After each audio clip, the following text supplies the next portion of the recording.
Gang, real quick, I've been teasing something big for weeks, and today I can finally say it out loud.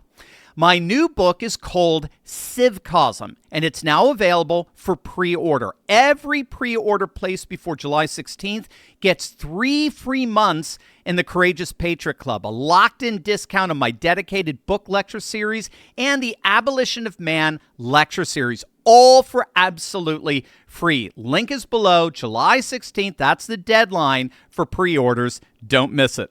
Hey gang, it's me, Dr. Steve, coming to you from one of the most beautiful and bustling cities in the world, Budapest, Hungary, home to an equally extraordinary cultural and national renewal. And it's a renewal that has a lot to teach us when it comes to the world that's rising all around us. There's a story that Silicon Valley has been telling for about 30 years or so, and it goes something like this.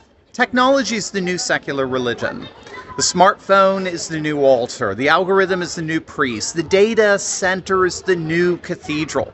And as people become more connected, more digitally integrated, more reliant on their devices, then they're going to naturally drift away from ancient faiths and toward a new secular spirituality of human progress and technological transcendence. It's a compelling story.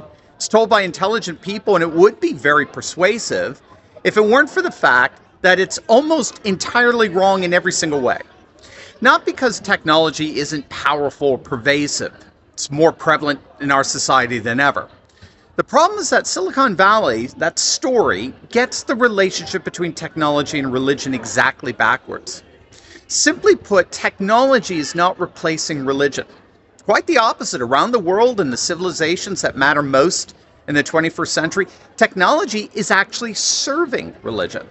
It's being consciously shaped, directed, and deployed as an expression of theological belief. And if you miss that, if you keep assuming that tech and theology are on a collision course where tech inevitably wins, you're going to fundamentally misunderstand the most powerful dynamics of our era. Let me give you the clearest example first, and then we'll get deeper. When the Iranian government built its national intranet, a filtered, surveilled, domestically controlled version of the internet, Western analysts called it censorship. And yes, technically, of course, it was. But that framing entirely missed the point. The Iranian theocracy was not simply trying to prevent its citizens from seeing inconvenient news. It was trying to build a digital infrastructure that expressed Shia Islamic values. It was constructing a cyberspace shaped by a theological vision of what information should flow, what ideas should propagate, and what kind of human being should emerge from the experience of being connected. That's not censorship in the Western liberal sense. That's theotechnology. Technology built to serve theological ends. And Iran is not alone. China's digital infrastructure is built to serve the political theology of civilizational supremacy and Confucian social harmony. Russia's digital strategy is inseparable from its orthodox civilizational product. Saudi Arabia's Vision 2030 is deploying AI and smart city technology explicitly in the service of a reform but still deeply Islamic social vision. Even in the West, though few want to say it plainly, the platforms that dominate digital life reflect specific theological assumptions about the nature of the human person, the meaning of freedom, and the purpose of community. There is no theologically neutral technology. No, there never was. Take, for example, the specific case of AI, right? Artificial intelligence, because this is where the stakes are highest and the illusion of neutrality is most dangerous. The dominant assumption in Western tech culture is that AI is a tool. A powerful tool for sure, but even a potentially dangerous tool. But ultimately, a neutral instrument that can be pointed in any direction and will produce objective outputs regardless of who's doing the inputting. That assumption is collapsing in real time. AI systems are trained on data that reflects the values of the civilization that produced the data.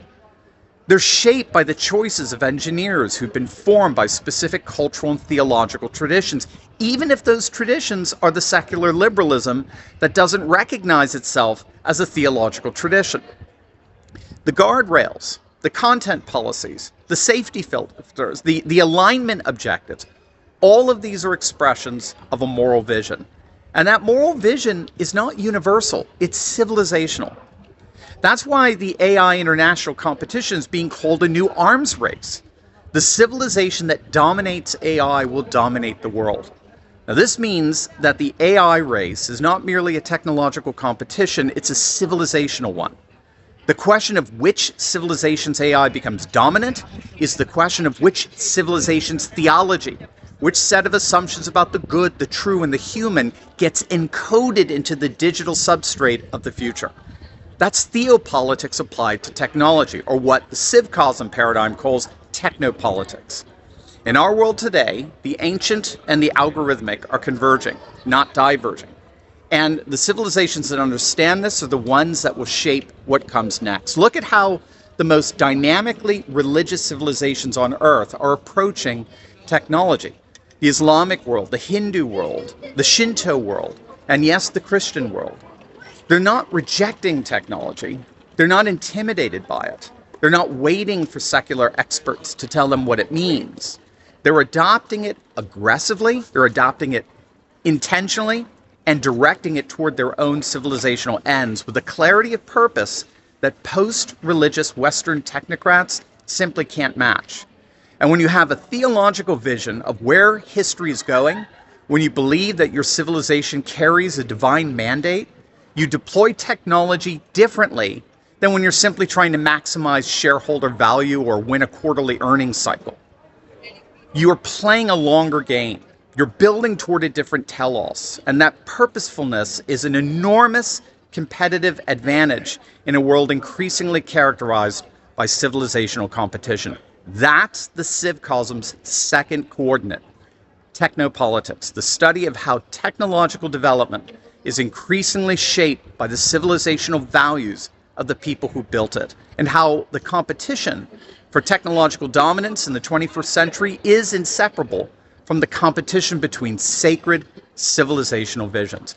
Understanding this changes everything about how you read the AI race, the semiconductor war, the competition over 5G infrastructure, the battle over digital currencies, and the race to dominate space-based communication networks.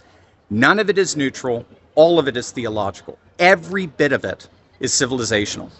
The people who understand that, who stop seeing technology as a secular force dissolving religion and start seeing it as a civilizational tool serving sacred belief, are the people who will understand what the next 50 years actually look like.